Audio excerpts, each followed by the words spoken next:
तुम में से किसी की नमाज ना छूटे। हालांकि सहाबा किराम नमाज पढ़ते थे और ऐसी नमाज पढ़ते थे, ऐसी इस अंदाज की नमाज पढ़ते थे कि अगर कितना बड़ा जख्म हो नमाज ना छूटी, तीर लग जाए नमाज ना छूटी।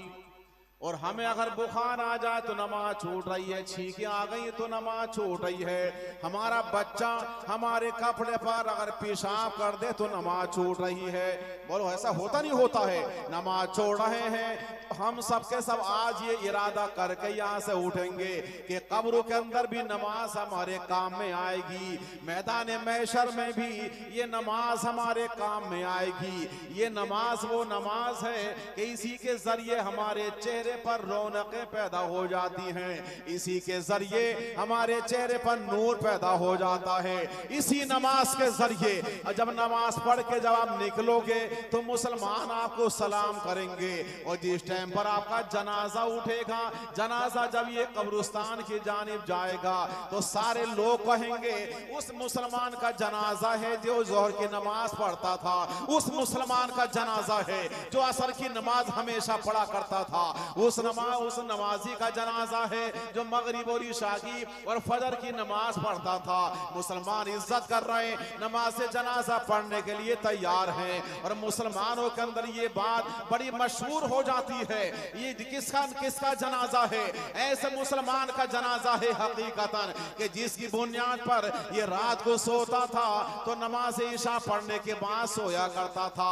तो ये नौजवानों, मैं आपसे गुजारिश कर रहा हूं, मैं आपसे गुजारिश कर रहा हूं, कब्र में जाने के बाद तुम्हारे दोस्त काम में नहीं आएंगे, कब्र में जाने के बाद तुम्हारी दौलत भी काम में नहीं आएंगी।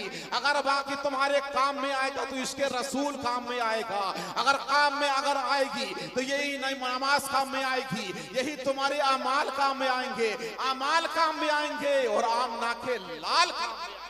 सुभान अल्लाह। नारे तकबीर, नारे रिसालत, मसलके आला हजरत फैजाने सरकारे मदीना, उलमाए अहले सुन्नत, नारे तकबीर, नारे रिसालत। सुभान।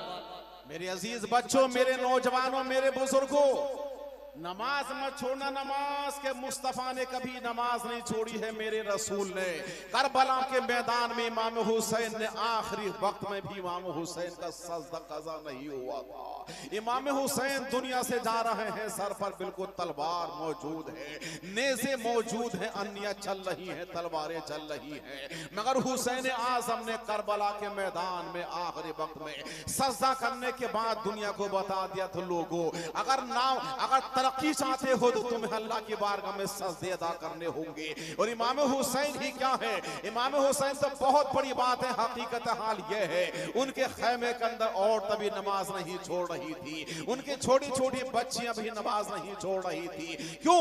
इस लिहाज से कि वो रसूल पाक के घर में पैदा हुए हैं, नमाज से मोहब्बत है। तो दरियाल के नौजवानों में गुजारिश कर रहा हूं, तुम्हें मस्जिदें भर देनी चाहिए जोहर में, तुम्हें मस्जिदें भर देनी चाहिए असर में, मगरिब में, इशा हो, फजर में। ये इस अंदाज से अगर नमाजी बन गए तो जब जिस टाइम पर अब नमाजी हो गए तो कसम अल्लाह की जब मैदान महशर में जब कब्रों से उठोगे, क़यामत के मैदान में उठोगे और उस टाइम पर फरिश्ते तुम्हारा इस्तेबाल कर रहे होंगे, ये वो मुसलमान है कि नमाजी है, ये वो मुसलमान है कुरान पाक को अपने सर पर रखने वाला है। और जो नमाजी नहीं है वो दोज़ख की जानिब जा रहे होंगे, फरिश्ते पूछ रहे होंगे, ए लोगों ये बताओ दोज़ख में जाने का तुम्हारा गुनाह क्या है? तो लोग कहेंगे उस टाइम पर कालू लम नकू मिनल मुसल्लीन, उन्होंने कहा है लोगों ने हम नमाजी नहीं थी जिसकी वजह से हम दोज़ख में जा रहे हैं। नमाजी नहीं थे, नमाजी। अब आप खूब गौर करके सीने में झांकिए, अपने गिरिबान में झांकिए कि नमाज ना पढ़ने वाला दोज़ख जा रहा है और नमाज पढ़ने वाला जन्नत जा रहा है। बोलो है नहीं? अच्छा बताओ, अब मुझे हाथ उठा के बोलो जन्नत कौन कौन जाना चाहता है? बोलो जन्नत कौन कौन जाएगा? बोलो मैं भी जन्नत जाना चाहता हूँ, आप भी जन्नत जाना चाहते हैं, मगर जन्नत के रास्ते बड़े कठिन हैं, बड़े कठिन है। इसलिए कि आप सर्दी का दौर आने वाला है, आ चुका है। फजर में जब उठोगे तो सर्दी लगेगी, मगर ये सोच लेना कि कब्र के मैदान में और कब्र के हालात के अंदर ये तुम्हारे बिस्तर काम में नहीं आएंगे, ये नमाजें काम में आएंगी, ये नमाजें काम में आएंगी। इस लिहाज से मेरे मुस्तफ़ा सल्लल्लाहु ताला अलैहि वसल्लम के सहाबा खुद हजरत अली रज़ियल्लाहु ताला अन्हु की नमाज का आलम सुनिए। हजरात, उनके पांव के अंदर जख्म हो गया, तीर लग चुका है, तीर किताबों में लिखा है तीर लग चुका। और जब ये जर्रा उसको निकालना चाहता था तीर को, तो चीख निकल जाती थी हजरत अली की। और उसके बाद सारे सहाबा का इत्तेफाक हो गया कि जिस टाइम पर हजरत अली नमाज की नियत बांधे, नमाज की नियत कर ले तो तीर खींच लेना। हजरत जब उन्होंने नियत बांधी तो उसके बाद जर्रा ने वो तीर निकाल गया और उसके बाद में उन्हें उफ और तकलीफ का एहसास भी नहीं हुआ। उनकी जुबान से कभी उफ भी नहीं निकला और तीर भी निकल के साफ गया। इससे पता चलता है कि उनकी नमाजें हुआ करती थी। और आज हमारा आलम यह है, नमाज पढ़ रहे हैं, नियत बांध रहे हैं, नियत बांधने के बाद हमारा ध्यान घर की तरफ जा रहा है, हमारा ध्यान दुकानों की तरफ जा रहा है, हमारा ध्यान अपने कारोबार की जानिब जा रहा है। मेरे नौजवानों, कारोबार करो, जरूर करो, कारोबार जायज करिए, बरकत अल्लाह तबारक व तआला जरूर अता फरमाएगा। मगर जब जोहर में आओगे, अल्लाह के घर में जब जोहर में आओगे तो कारोबार को छोड़ के चले आइए। असर में आइए तो कारोबार को बंद कर दीजिए, मगरिब में आइए तो अल्लाह के सबूत सारे काम कर दीजिए। इसलिए कि तुम अल्लाह के सबूत करोगे तो अल्लाह तबारक व तआला तुम्हारे कारोबार में बरकतें अता फरमाएगा, बरकतें अता फरमाएगा। आज हमारी बहनों का आलम यह है, इधर हजरत फातिमा है, इधर आज की हमारी बहन बेटियां हैं। हमारी बहन बेटियों का आलम यह है, आज उनके अगर सूटकेस तलाश किए जाए तो उनके सूटकेस में 12-12, 14-14 जोड़े मिल जाएंगे, जोड़े मिल जाएंगे। हर महीने एक जोड़ा बनागी ये मेरी बहन, हर महीने बना रही है और ये मैचिंग पे मैचिंग मिलाती चली जा रही है। मगर नमाज की बारी आती है तो बहाना कर देती है कि मेरे बच्चे ने पेशाब कर दिया है। ए मेरी इस्लाम की लखते जिगर बेटी, अभी ऐसे बहाने मत बनाना।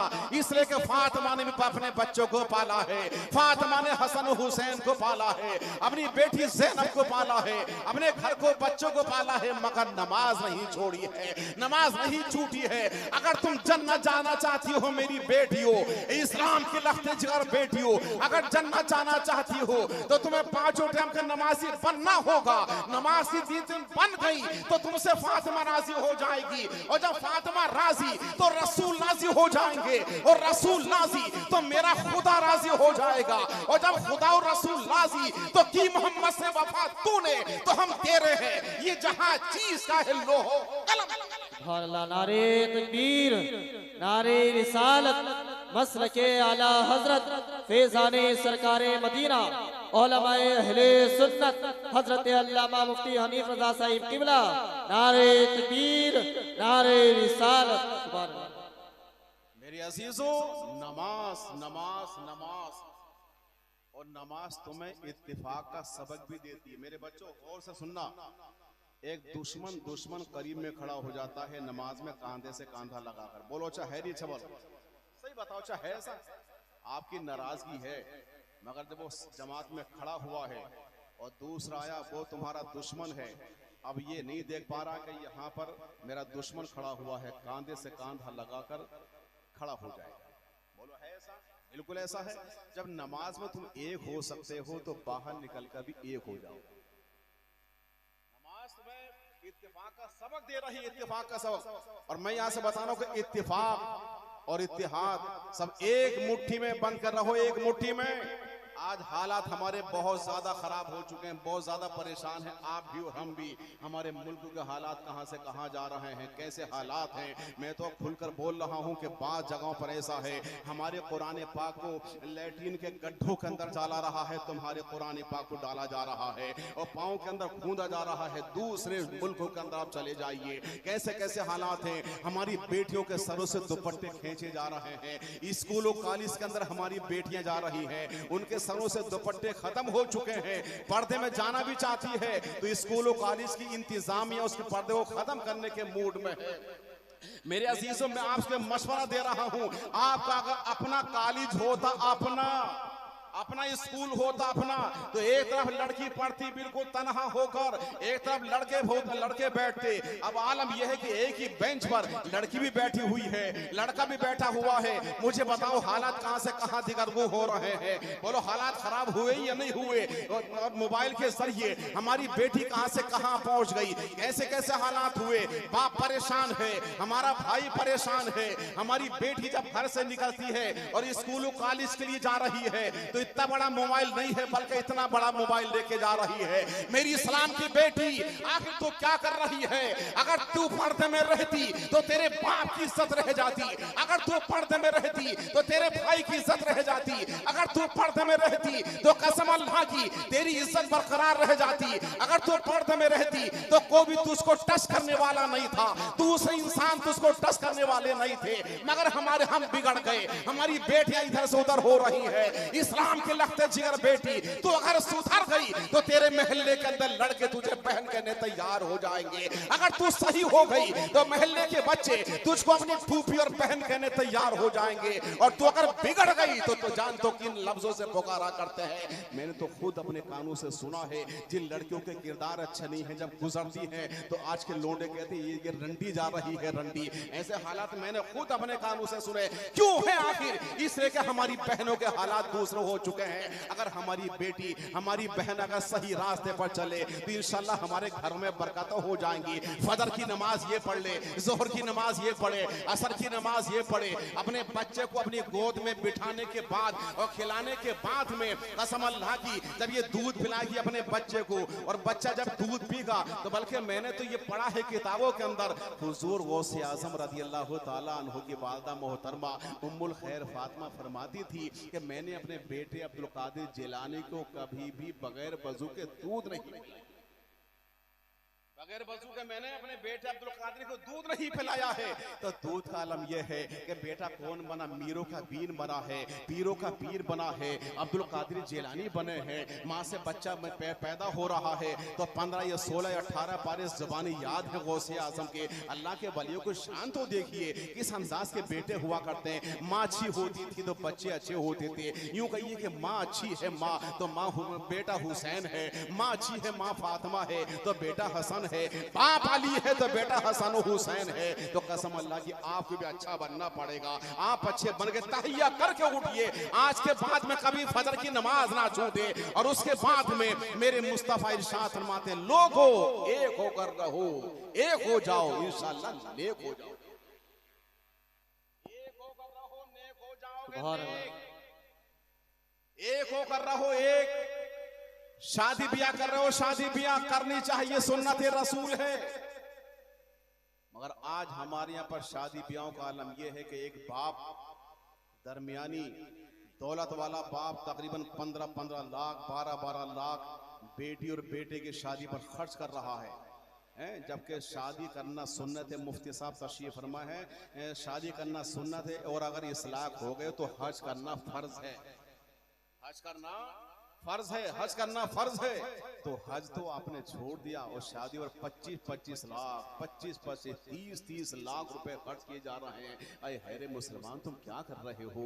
अगर इतनी इसको सस्ता कर लेते और अपने बच्चों को कम से कम किसी को पढ़ा लेते तो बच्चा तुम्हारे काम में आ जाता। अच्छा एक मशवरा और दे रहा हूं आप लोगों को, आप चूंकि साहिब हैसियत हैं, अपने घर में माल खूब रखते हैं, अच्छा माल है, मगर कोई बच्चा इस्लाह ना बन सका तो मुफ्ती साहब से गुफ्तगू कर लीजिए। कोई गरीब बच्चा हमें दे दो, जाओ पढ़ रहा हो, उसका खर्चा मैं उठा लूं, खर्चा मैं उठाऊंगा, उसका खर्चा, उसके कपड़ों का, उसके साबुन का, उसके खाने का खर्चा मैं उठा लूंगा। जब हाफिज कुरान बनेगा वो बच्चा तो किसके बच्चे किसकी दौलत से वो ये पला है, आपकी दौलत से भी ये पला है। और जिस टाइम पर कोई किसी का नहीं होगा, मैदान मैशर बर्पा हो रहा होगा, यही जिसने उसको पाला है और ये बेटा जब हाफिज कुरान बनकर जन्नत में जाएगा, ये अल्लाह से अर्ज करेगा, मौला इसने मुझे हाफिज कुरान बनाया है, मैं अकेला जन्नत में नहीं जाऊंगा बल्कि अपने इसको बाप को लेकर के जाऊंगा। तो इस अंदाज से अपने पैसों को खर्च कर लो, तालिब इल्म पर खर्च कर लो, अपने बच्चों को सही तौर से पढ़ा लीजिए।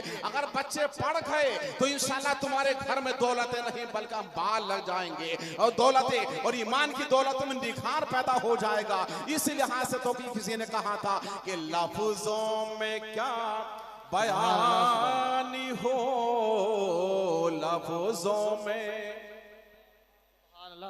सुभान अल्लाह। लफ्जों में क्या बयानी हो हकीकत रसूलों की, हकीकत रसूलों की। अर्शे बरी से पूछिए, अर्शे बरी से पूछिए अज़मत रसूलों की। नारे तकबीर, नारे रिसालत, मसलके आला हजरत उलमाए अहले सुन्नत। नारे तकबीर, नारे रिसालत। सुभान अल्लाह, सुभान अल्लाह।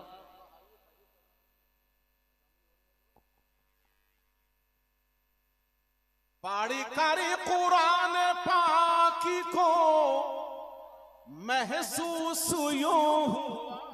सुभान अल्लाह। पढ़ कर कुरान पाकी को महसूस यूं हुआ, महसूस यूं हुआ जैसे मैं कर रहा हूँ, जैसे मैं कर रहा हूँ जियारत रसूल की। जैसे मैं कर रहा हूँ, जैसे मैं कर रहा हूँ जियारत रसूल की। लफ्जों में यूं देखी के ये चांद भी शर्मिंदा हो गया। अगर ये मदद ना कहते सुभान अल्लाह तो काम हो गया। बुलंद आवाज से या रसूल अल्लाह। यूं देख के ये चांद भी शर्मिंदा हो गया, शर्मिंदा हो गया। देखी है जब से मोहिनी, देखी है जब से मोहिनी सूरत रसूल की। सुभान अल्लाह, सुभान अल्लाह। देखी है जब से मोहिनी, देखी है जब से मोहिनी सूरत रसूल की। लफ्जों में मतलब हो तुमसे क्या भला। सुभान अल्लाह, सुभान अल्लाह। मतलब हो तुमसे क्या भला।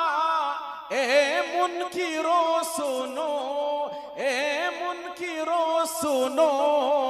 हम हैं रसूल पाक के, हम हैं रसूल पाक के जन्नत रसूलों की।